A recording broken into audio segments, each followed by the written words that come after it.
All right, good afternoon, everybody. My name is Akil Kalfani. I'm the director of the Africana Institute and the Center for Global Education and Experiences. I'm also the chairperson for the Social Justice Council and a professor of sociology, amongst other things. But I'm glad to be here. I'm glad you all are here. We've been vending I'm here now at the Africana Institute for 15 years. And we've had students come in sporadically throughout. And Mercedes and I were talking and came with the suggestion, she came with the suggestion of having students to, a student-focused one. I had thought about that before, I hadn't really had the push to do it, and so she gave me the push to organize it, because I had been thinking about it for some time, but it just had been sitting on the shelf. And so now we're actually having a student-run event, or not student-run, but a student-focused vending opportunity tomorrow. And today we're here to talk about what does it mean to entrepreneurship. So I want everybody to go around the room real quick and introduce yourselves. And then and we have people on camera, we're gonna have them introduce themselves. Unfortunately, because of the way I have to set the camera up, you're not gonna be able to see them, but they're there nonetheless. So what we're gonna do is we're gonna start off with yourself and work our way all the way around. So I'm gonna use the camera to focus on people while we're doing it. Don't be shy. Okay, you're on point, go ahead. Hi, I'm Brightness Matthew Oladapo, and I'm a science student. I'm studying RN, by the way.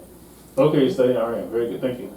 Hi, my name is Jochebet Aqua, and I'm majoring in architecture tech. That's it. Okay. Hi, I'm Shayla Kilpatrick. I own a women's clothing store. I've been in business for about maybe 3 years now. Nice. Thank you. Hello, my name is Mercedes Galarza, and I am a general science student here. I'm graduating, and I'm going to be attending Rutgers, where I'm going to have a bio and a minor in social justice, and I am also an entrepreneur of custom-made jewelry with my mother. Nice. Good afternoon. I'm Professor Shub. I teach entrepreneurship and supply chain management here at Essex County College. I've been here, I figured out the other day, I've been here since January of 2016. And I also am an entrepreneur, and I have had my own consulting business since 1995. Cool. Hi, my name is Gloria Greer Jihad. I'm a general health student here, about to get my associate's degree and pursue nursing because I'm a registered medical assistant with 3 licenses already. I also am a business person. I sell toilet paper holders, always looking for new opportunities to advance. Awesome. Hi, my name is Kovi Kai. I'm a new student here. I'm interested in creating awareness for lacrosse here at ECC. And I'm interested to learn more about how I can collaborate with fellow entrepreneurs to produce positive projects, essentially. Cool. And I thank you all. So what I want to do now, I'm going to turn the camera around. We only have some things are not working, so we're going to do the best we can. Everybody's going to watch my phone. So I'd like everybody online to introduce themselves, and we're going to rotate it real quick so people can see you all. June, can you start? Absolutely. So good afternoon again, everyone. I'm very happy to be here. I am the Associate Dean of Academic Affairs here at Essex County College, and I look forward to learning a lot today. Thank you. All right, whoever's next, go ahead, please. Shannon? We have like 3 or 4 more people. My name is Shannon Francis Sanderson. I'm a student here for supply chain management, and I also work at the Learning Center. Okay, thank you. Next.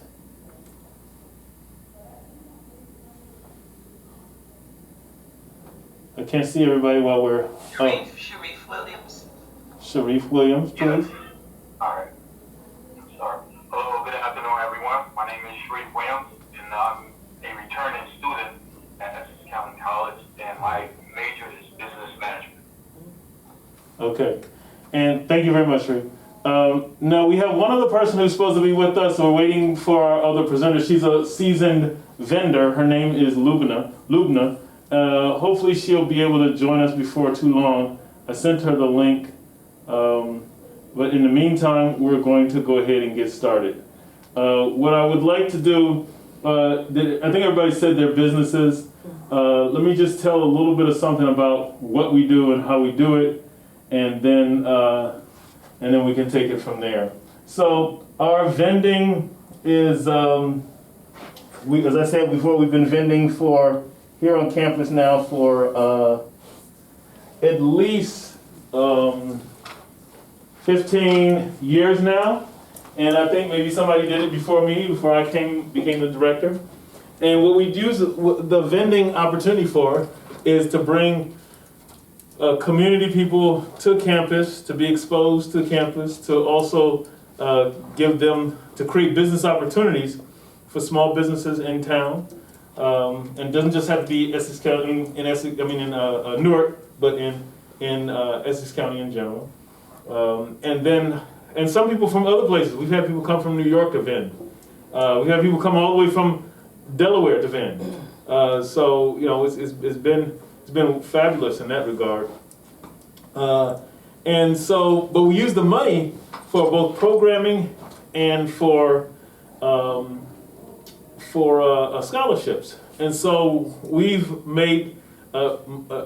raised enough money to send. One year I gave out over $9,000 in scholarship money. Really? Another year I gave out $7,000. So we've taken students to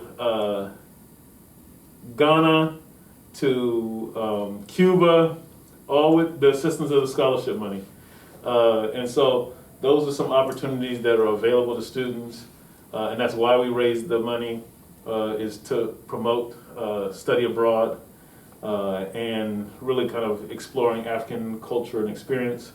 So that's what we've done. And so then the fees that they pay, you know, even the students pay. And the reason I do that is because I want to have the students understand this is a business.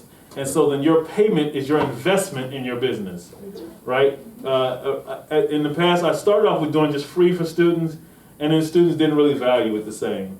So I have students always have half price of the regular vendors.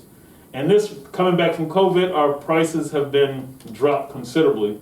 We usually have about $60 per vendor, or depends on how many spaces they have. So there's different configurations based on your space, your size, how many tables you need, all that kind of stuff. But those are all kind of typical vending opportunities. And then we have some big events that cost even a little more. But those are just kind of ways to expose people to the different types of programs and things that we have. And then we always have them associated with an event we have. So we don't usually just have vending for vending's sake. So like tomorrow, we have vending associated with what? We have a documentary called Conspiracy Theory or Conspiracy. So we're showing a documentary called COINTELPRO. We're going to have a conversation about it at 10:30 tomorrow. And then, but in the meantime, you all as vendors will be set up. And then we have, since we don't have as many students, we're going to have some other people who are more seasoned vendors who are also going to be here with us as well. So those are some of the things we're doing. But now I'm going to turn it over to Professor Shub so he can kind of give some insights about his understanding, experiences, and then we take it from there. Thank you. So let me start by saying that entrepreneurship is not a job. Entrepreneurship is a passion, right? And it doesn't matter what your business is, right? If you're interested in it, you're passionate about it, right? And you can meet an entrepreneur on the street, and when you're walking down the street and you meet an entrepreneur, she doesn't want to tell you about her kids, and she doesn't want to tell you about her last vacation or how her mother is. She wants to tell you about her business, right? Entrepreneurships are all about their business. Entrepreneurs are all about their business, right? And as you develop your businesses, you become more and more passionate.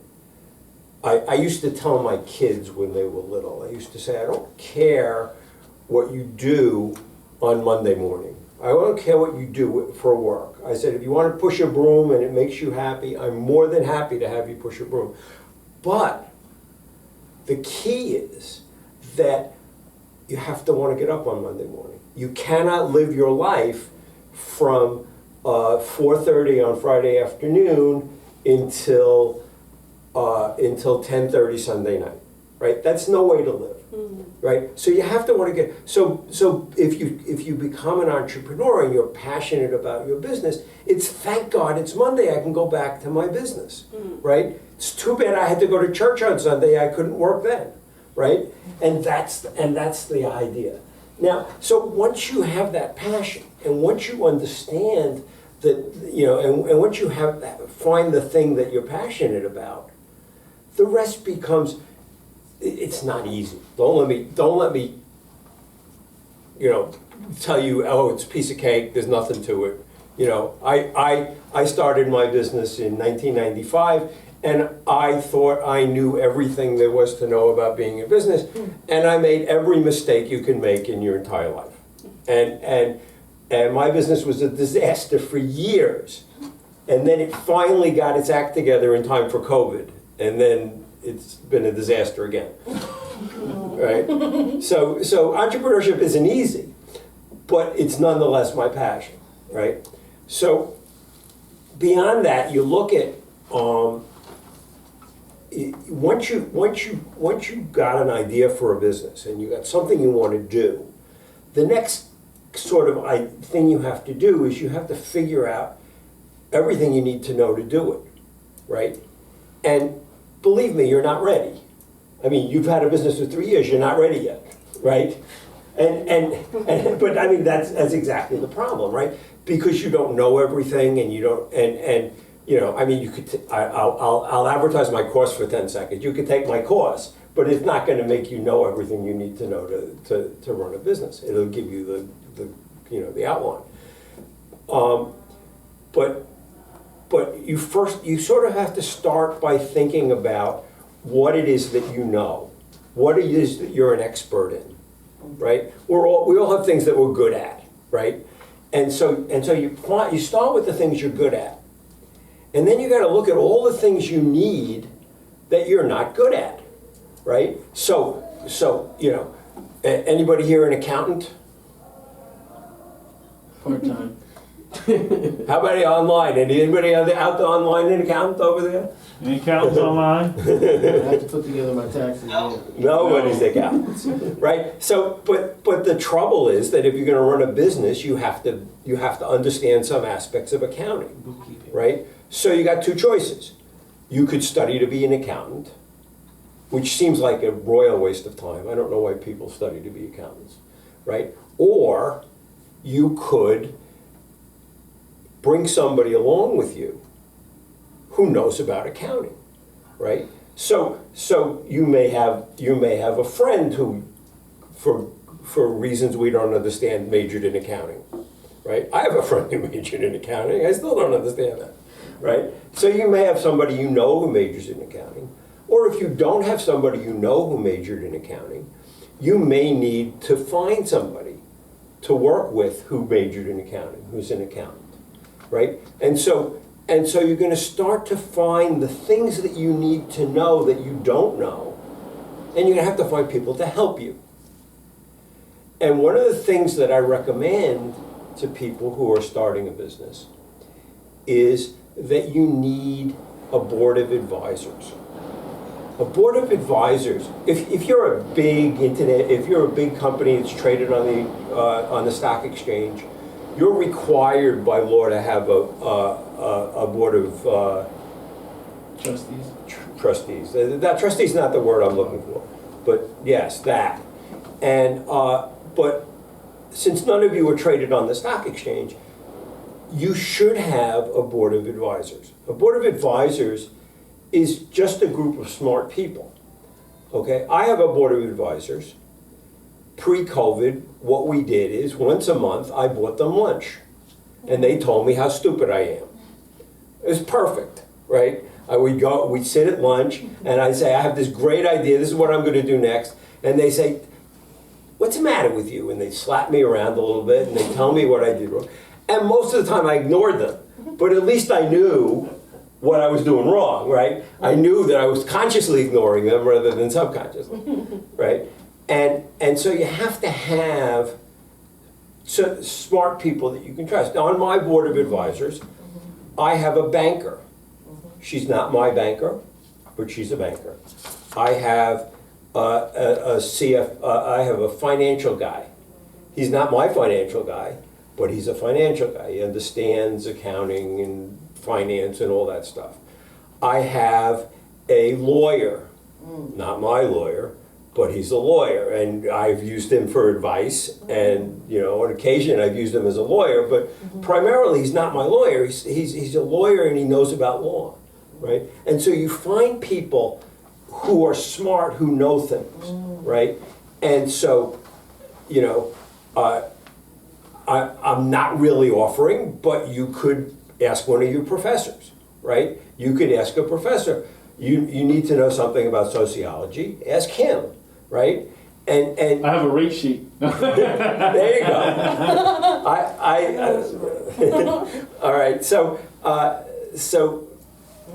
if you bring smart people on board and you treat them to lunch, you don't have to pay them, right? I treat them to lunch only because we'll get everybody around the table for an hour to chat. People like to eat. Yeah, and I usually take the time. I tell them what's going on, what I'm thinking about, right? Because I'm the kind of guy who's an idea guy. I come up with a new idea every 15 seconds, right?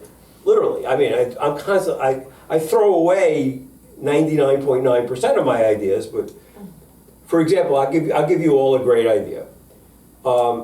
It's a device that you hang on the side of the bathtub, and it has a little float switch on it. And when you turn the bathtub on, you leave it in the bathtub, and then you get distracted because the kids are crying or because the water's boiling on the stove, right? And to keep the tub from overflowing, when that water rises to that point, what happens is it turns off the water for you. Wow. Okay? Nice. Or if you don't want that complicated of a thing, when it goes up, it sets off an alarm that wakes you up and says, I know this stuff boiling a thing, but your bathtub's about to boil over. I love that idea. Nice. Creative. Feel free. It's a present for you guys. Okay? So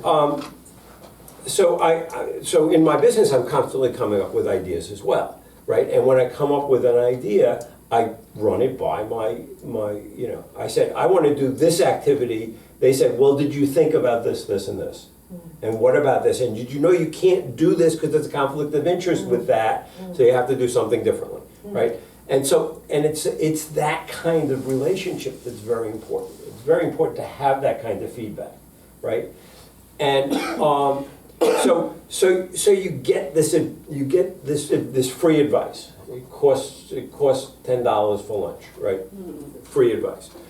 Then what you need to do is you need to build a business plan. And a business plan has pretty much three purposes, and I'm sure I'll think of the third by the time I get there. Okay? The first purpose of a business plan is for you to think through everything there is to do in my business, right? Everything from where I get my supplies, to how I make my products, to where I'm going to get money from, to where my customers are, what my customers look like, all of those things. You have to think through that whole thing. How am I going to market my business? How much money do I need to start my business, right? There's no magic answer to how much it is. People used to tell me $1 million when I asked that question, and $1 million would be great, but what if you needed $1.2 million? right? What if the answer is $1 million? Well, the way to find out that is you write a business plan, and the business plan has various components on all of those things to help you figure all that out, right? So the first purpose is it builds a roadmap for you. If you thought through everything that you have to think through for your business, then magically you just follow the roadmap. Now, it's not to say that it's right? You're going to change it. In fact, the business plan is sort of a living document, right? You don't write it and then put it on the shelf and let it collect dust. You write it and then you look at it every month and you say, oh, this didn't work out the way I thought it would. Got to change it and do something else. Go ahead. You have a question? No. But just to chime in, yeah, you just have to rework your business plan. Constantly.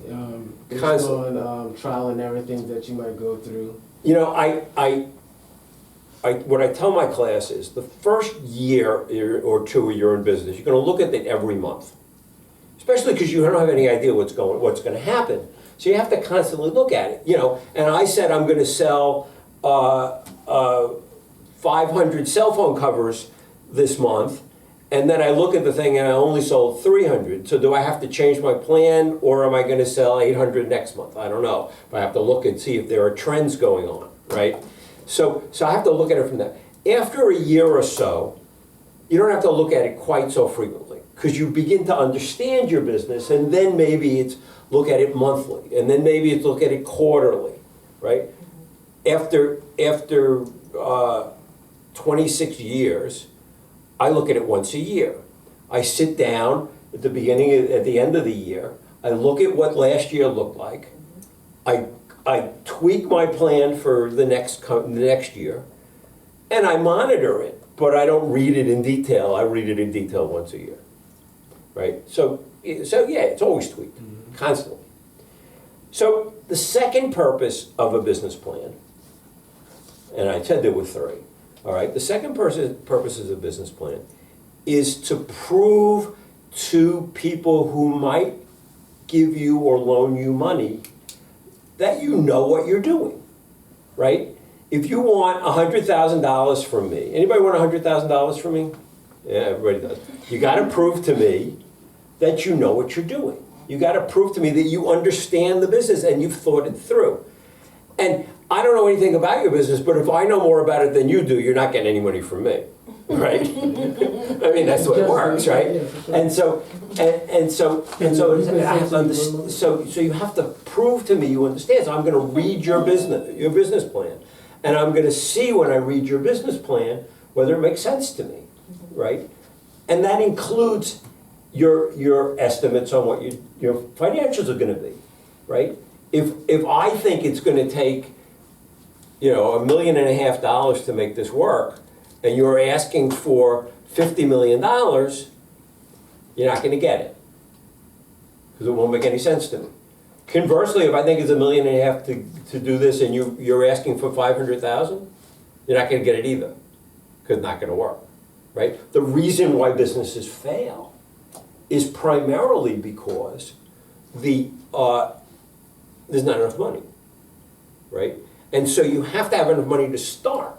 If you don't have enough money to start, you're going to fail, right? And so because you need enough money to start, what you're going to do is you're going to figure out how much money you need, and then you're going to add a buffer, because all the numbers that you put down on the piece of paper are guesses, right?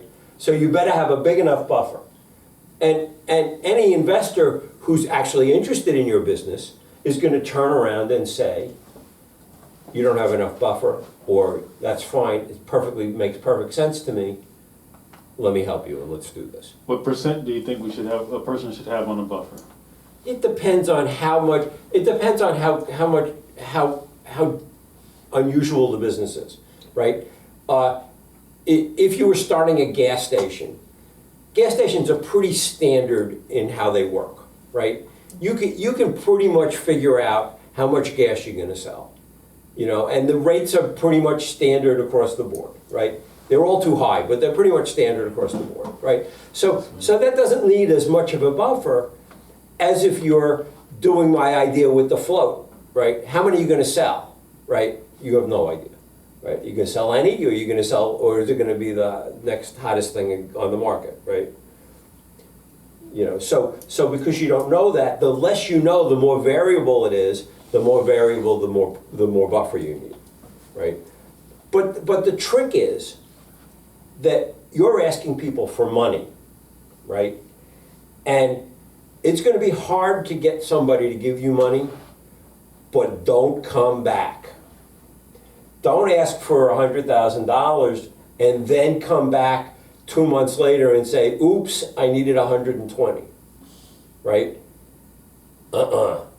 You don't want to be in a meeting with me and tell me that you need $20,000 more.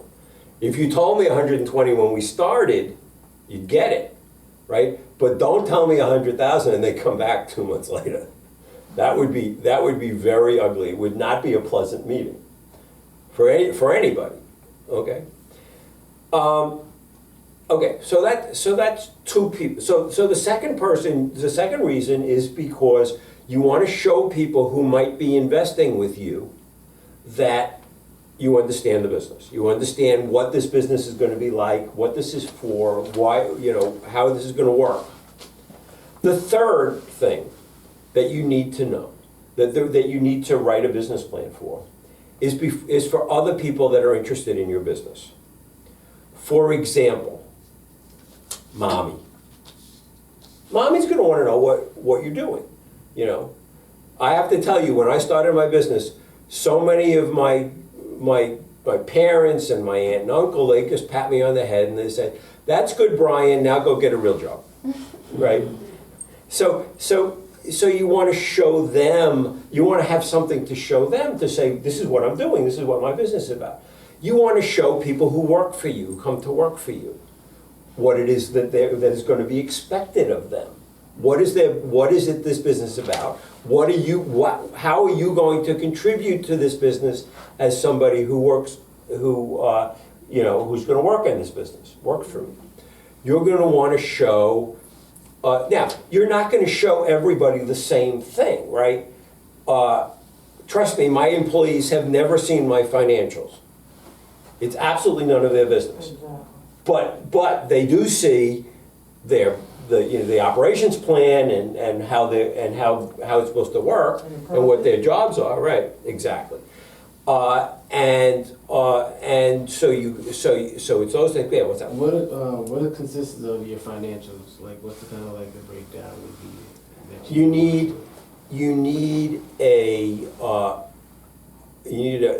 These financials, when you're starting, is called pro forma. The word pro forma means these are big guesses. Okay, so you're going to do a pro forma income statement in which you're going to break it down by month. And you're going to say, in January, I'm going to do this much in sales. It's going to cost me this much money for the product, and these are my expenses. And then in February, same thing, and in March, the same thing. And you're going to do a whole year, month by month. And then you're going to total it up for the first year, and then you're going to do just annual totals for the next 4. Okay. Because that'll give you your estimates of your income. Your projections, right? Your projected. Okay, so there'll be some time because I just started a small business, and there'll be some time I make some plans, but it doesn't work. It doesn't work? Why? I don't know. I think maybe I'm like missing something. So why don't we, before you just say that it doesn't work, say this is a good place to interject what it is specifically that you're doing. Right. And then we can look at what you've been trying and why it might not be successful. Because I want to just bring us back for a moment, because what I'm trying to do today is to get you prepared for tomorrow. Is everybody vending tomorrow? Yes. Okay, so if you haven't filled out an application, you need to fill out an application. But so if everybody's vending tomorrow, then use what Brian is saying, and Lube hopefully is going to be on in a moment, and we want you to think about these things for tomorrow, but also long term, right? So let's talk. So give us a breakdown on what it is that you tried that didn't work. Okay, so I planned on getting more sales, No. What are you selling? What are you Oh, selling? Okay, I sell bracelets, bangles, I sell necklaces, I sell hoodies, babe hoodies, Okay. and some earrings too. So why do you sell those things? I sell them because I think they represent me. I love. Do you make them? Do you manufacture them? No, I don't. Okay, so you buy them from somebody Yeah, else and then you also, resell them. Yeah. Okay, that's cool. Because I think one of the things is, and Brian hinted at this, is that you need to think about why. He talked about being motivated, like Passion. what's your passion, what's your drive. Right. So you have to think about why you're doing the thing that you're doing, right? Even me being a professor, us being professors, I do this, because I love working with students and helping them get to their next step, whatever that is. So when you're doing your own business though, and I have a business and I'm running for office and all these different kinds of things, and I have to be clear about what it is that I'm doing and why I'm doing each one of those things, right? I like to speak, I'm writing books. Each one of those things I have to say, why are you writing books? Why are you talking to these people? Why are you going out to be a consultant to get to speak? Is there something, so what is the drive for that? So your bracelets, what's your drive? Is it money? Because sometimes it's just money, and we don't want to say that because that doesn't sound good. The trouble with it just being money is, trust me, you're not going to make any money, right? I mean, you might make, just put this in the back of your head. Amazon, you know Amazon? You heard of Amazon. Small company, right? Amazon lost money for the first 10 years they were in existence. Literally, they didn't make a profit for 10 years. Okay? Now, you want to do a fundraiser for Amazon right now?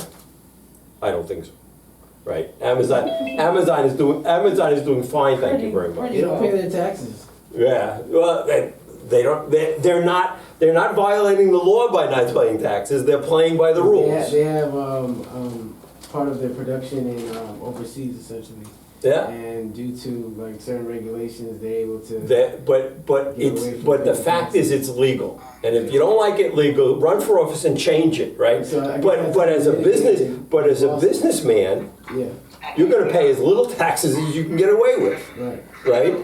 So if it's money, it's going to take a while, right? So yeah, but you still have to get up in the morning, right? So what else drives you? What else makes you do this? Right? You got to think about that. I can't answer that for you. So just before you get on there, I want to introduce Lubna. Lubna, Lubna Muhammad, would you introduce yourself, Lubna, so we can, you can see the students who are here, and professor, and some more students, and I'm on the other side of the camera.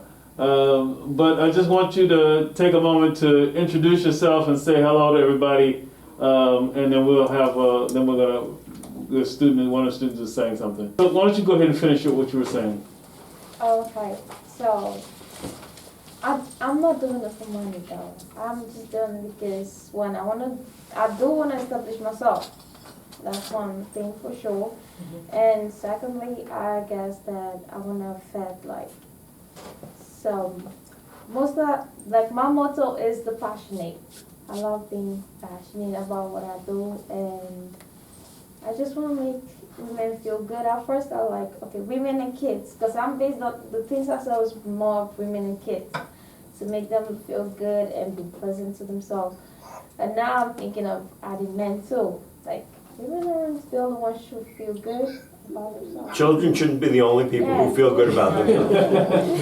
we all, everyone around the table agrees with you. It's all right. So that's why I'm doing that. Yeah, that is a much better statement of what you're going to do than telling me you make bracelets or you sell bracelets. Exactly. Right? Because selling bracelets, anybody can sell bracelets, but selling the emotion that you get out of selling bracelets is a whole nother, that people get by wearing the bracelet and how they feel about themselves.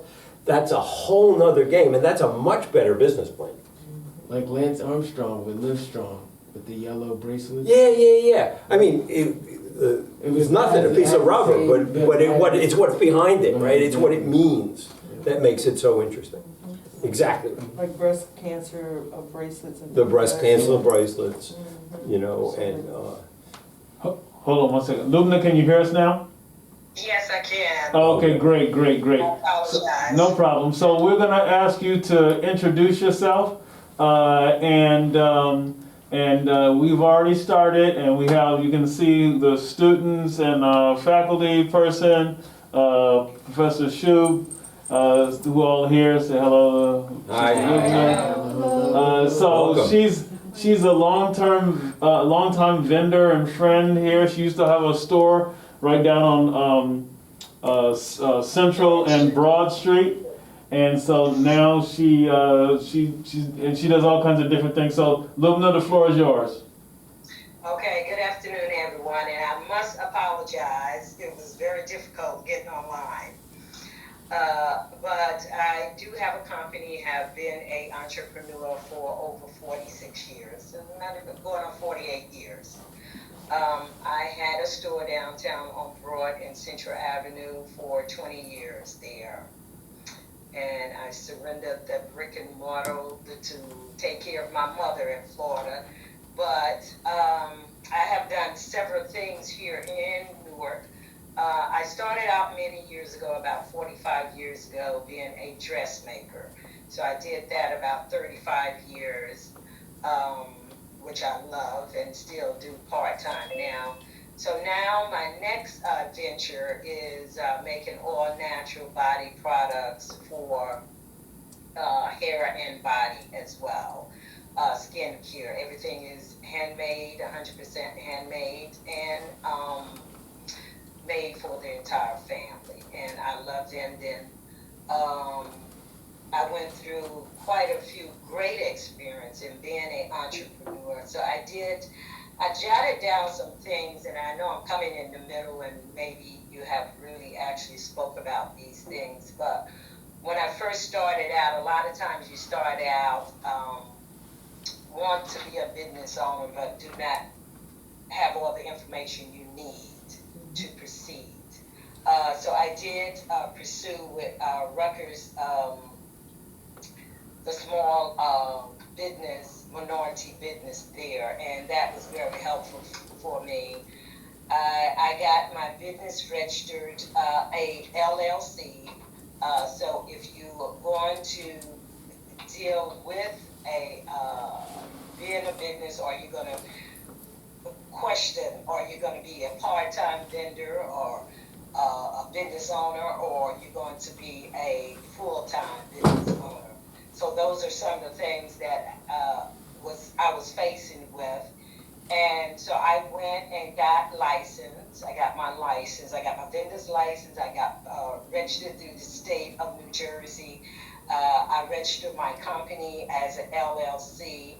And I make sure every year I have insurance, $3 million worth of insurance in case you need it, being a business.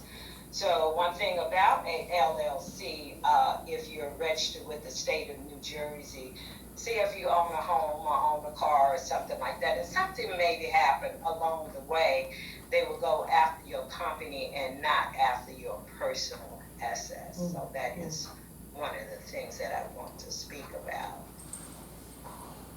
So, Can you talk just a little bit about, remember, tomorrow they're going to be vending with you.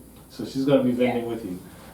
So just talk about, how to be successful. Sometimes people who are vending, they, maybe there's a person who expects everybody to come to them, and they sit down and they're waiting for the people, and they complain because nobody comes to them. And there's somebody else who has the same or similar product, and they sell all of their stuff. And so some people say, it was a horrible day, and other people say it's a great day. What kind of differentiates the field there?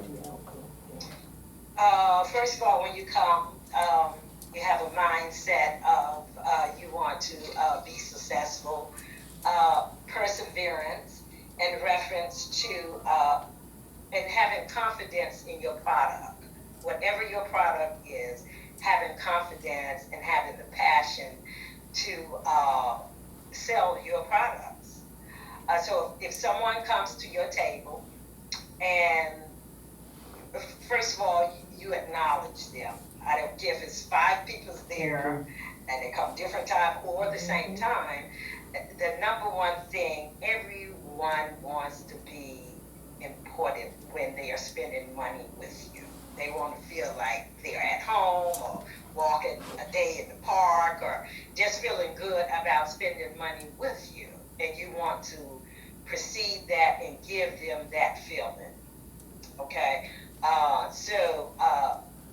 Rule number 1, if a person comes up to you and it might be lunchtime and you're like, okay, I really want to eat lunch, but a person is approaching your table and you getting ready to bite into this big sub, I just don't think that is a proper way to do things in terms of business. Put it down the side, ask them, how are you doing today? How's class today? Just get into a conversation because everyone wants to be feeling good when they're spending money. Simple as that. So tomorrow, and presentation, your presentation is very important. So if you have several things on the table, key is to have prices on them. Or if you're running a special, have a sell price tag on it and let them know, well, I'm doing a special today.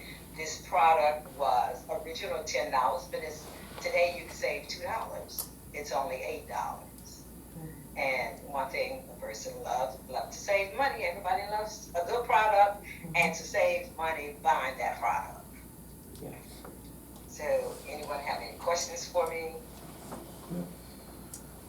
I think that's very important what you said, because sometimes the energy that you give off to people when they approach you, like for example, and I know it doesn't have anything to do with business, and on this level as far as selling an actual product, I had went to the doctor and I was getting ready to have a procedure.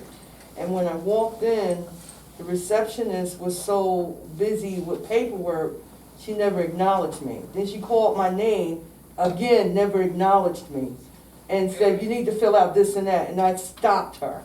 And I said, excuse me, good morning, how are you today? I said, do you know you never said hello? You know, so that is very important. The approach, the energy you give off to people, the welcoming spirit, that carries a substantial, Yes, it does. leverage, and what you said is absolutely correct. One of the things I would add to that is that you have to be standing up. You can't be sitting down looking at a book or sitting down while people are coming up to you. Because if I'm walking past your exhibit and you're not standing there looking for people to talk to, I assume you don't care about me, and I'm not going to even stop, right? See that? So you have to always be standing. Even if nobody's at your place, you have to be standing and talking to people and calling people over, whatever your stick is, right? But you have to, but you have to be engaged. You can't be disengaged. If you're disengaged, you're not going to sell anything because nobody's going to want to talk to you. Yeah. I know you have to leave. Do you have a question for either anybody before you leave, or something you want to share? I just wanted to know how would I be able to view the recording? Are you recording the Zoom? I don't know. Am I recording the Zoom? That's a good Probably question. not. No, I'm not recording it. Nice to meet everyone. Nice to meet you. See you tomorrow, All right. hopefully. Okay, one of the things I wanted to say about is that I sent everybody not only an application, but I sent you, we have a protocol for setting up the tables, and everybody is responsible for making sure that your setup is professional. So your table has to be skirted. And does everybody know what that means? No, what's skirted? So that means with the Dressed. it has to be dressing? dressed, has to have a tablecloth and something to wrap around. You cannot see stuff underneath the table, Exactly, right? Because otherwise it looks junky. And exactly. we don't have anything coming through here. It's looking junky. We want to look professional. We don't want trash all over the place. Maybe you ate something. Okay, you got to go put it in the trash. Can't Thank leave you. it there. If a wrapper, somebody opens something up in wrappers, If it falls on the ground, you're responsible for picking it up. I may come around and say, there's some stuff hanging around, or something's hanging out from underneath your table. And I tell Lubna, I tell them all the time, don't I, Lubna? Yes. Some people get mad at me. Some of the vendors get mad at me, but that's what I do. I make sure that everything is tight, because not only is it a reflection on the vendor, but it's a reflection on me. Not only is it a reflection on me, it's a reflection on the Africana Institute. Not only is it a reflection on the Africana Institute, it's a reflection on the college.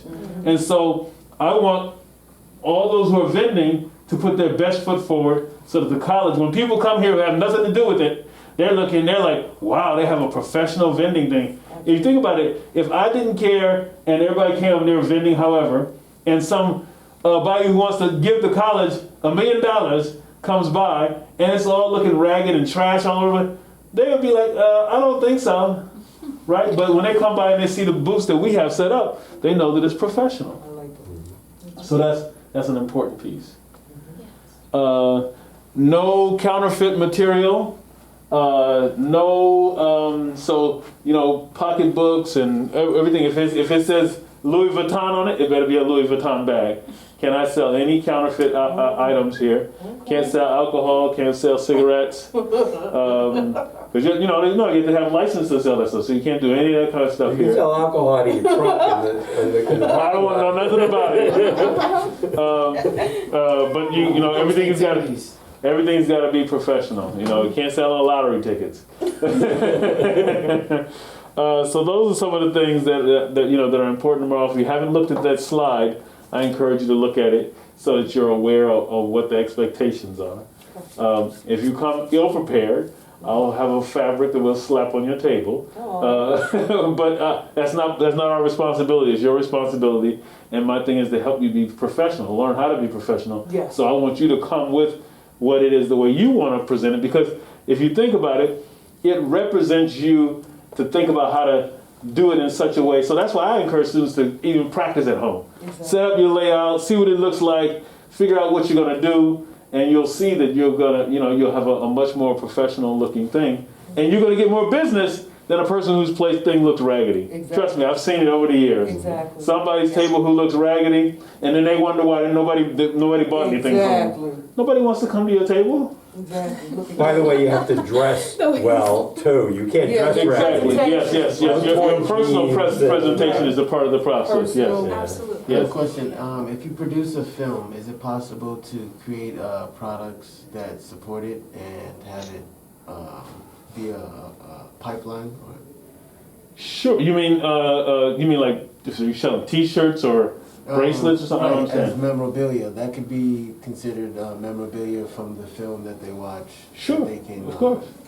So yeah, we've had authors sell their books and things that go along with their books, or poets sell their CDs. So for another example is, say I created a narrative film that led to like a series, like a Matrix series. So you watch the first one here, and then you purchase the 2 DVDs remaining, after the showcase. Sure. So that's something that can be facilitated here. You mean of selling the videos? Yeah, selling the product as well as creating the first initial experience. Yeah, I mean, if you whatever it is that you have that you want to create and put together, you're welcome to do that. Okay. Yeah. Now, if your question, let me just be clear. If your question is about can I screen a film here, that's a different kind of question. Okay. Well, how do screenings work? So we do some of that stuff as well. It all depends on what the intentionality is. So if it's about selling a film, then that may be a little bit different than it is about just screening it for the sake of screening it. Okay. So, but we're open to discussions about how to do what. Yeah. One of my questions I wanted to ask the professor too. Are you involved with getting patents and things of that sort? Yeah, I mean, you need an attorney to get. You need a patent attorney. I know. Yeah. But yeah, I mean, in fact, I have a good friend who's a patent attorney, yes. And in fact, one of the things I do is I have an entrepreneurship series every semester, and I invite somebody to come talk. This semester, I had a client of mine that imports food from Israel. But the previous semester, I had my friend who's the patent attorney come and talk about patents and Really? yeah, and so yeah, I know a lot about it, and I can guide you. I can direct you to people. I would like that. When the next presentation that you're gonna do? It's every semester. We just did one the beginning of March, so we'll do one in the fall. Is that advertised here at the school? That's through his class. Yeah, it's through my class. I mean, that It's may- advertised in the business. It's advertised in the business division, Okay. but it usually doesn't get out of there. But you're But if welcome. there's something like that you wanna bring to a wider audience, let me know, we can maybe do that. Hey, Yeah. I'm happy to. Because I need to get, I have a couple of patents I need to, or items that are inventions that I need to get patented. There you Yes, yes. Anybody else, any other comments, questions? Another thing I just wanted to say. Hold on, let me see if Oh, I'm anybody sorry. else before I'm you, sorry. it's okay. Anybody else, comments, questions online as well? No, I'm good. Okay, any of the other student attendees online have any questions? We have Mary, we have Sharif, we have Shannon. Any questions or comments? No, honey, this is June. Yes, okay, June. Hi. So I had a question, perhaps not for today since you're focused on the purpose of vending tomorrow, but I think I'd be interested, I don't know if others will be, I'm sure they will be as well, in the online opportunities that supplement the in-person businesses. Because I think COVID taught us that the two things don't have to be separate, but certainly they're different actions that need to be taken in order to make both pieces successful for the one venture. So for a future discussion, but thank you so far for everything.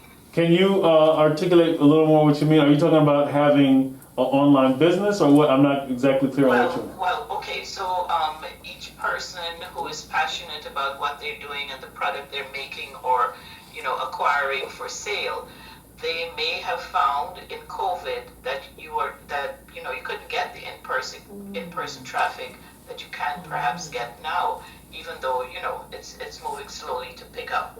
And so what a lot of vendors did was to create websites from where they could sell their products. So still keep connected to the audience just through a different channel, and the sales go on.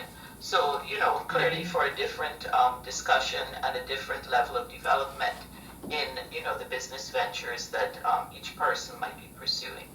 Okay. I would say to you that the online, setting up online businesses needs as much attention as vending it in person, right? It needs, it takes work to set it up and to maintain it, just like it takes work to maintain what it is you're going to sell on your table, right? And so you have to keep that in mind before you go into that. That you have to plan on investing at least as much time online as you're doing in person. Indeed. Can I just add a comment? I think we should promote the students to come in person to sell their products. I think it's one, it sets them up to be more professional in terms of their business and being able to express themselves through their business, because when you don't communicate and you're behind a screen and then you want a student to consistently stay behind a screen, there's fog in between their business plans. Because if you can't reach out to people and then you're going to promote having a harder time reaching out to people instead of promoting the student to actually go where there's already a lot of people and their business can turn out to be more successful reaching out to the college. I feel like that was the point of having the student vending event here. Why? Because you want to promote the students to be independent, not to rely on technology. Another thing is you want to promote the student to actually speak to people, because when you make connections, your business grows bigger. If you're behind a screen, you can't talk to anyone, you can't make any connections. Wow, that was It prevents the success of the business, excluding yourself from communication. And so that's a harder project. Not impossible, but it's a harder project. It would need more attention. And another thing that we have to consider is, yes, we are doing this also to promote Essex County College. And we want for our students to feel like they can come back to the college and be able to be successful within it, and that there's these programs within it. We want to promote Essex County College as being a good institution where students are encouraged to be entrepreneurs. That's really the foundation here. And then we can focus on, having all of this technology. But I feel like we should promote our students to be more, to be able to communicate better with the student body, because their success financially is also very important right now, especially since this pandemic started. A lot of students are already scared to start a business. So to tell them that they have to be behind a screen and then they can't be able to be, they can't in terms be hospitable, right? Like how you were saying the nurse wasn't hospitable to you, right? And so it made you feel like she had very bad bedside manners, right? Thank you. But you see, I feel like it's really important to implement that right now. And then once we have this foundation, we can work forward on other projects. Good point. I agree.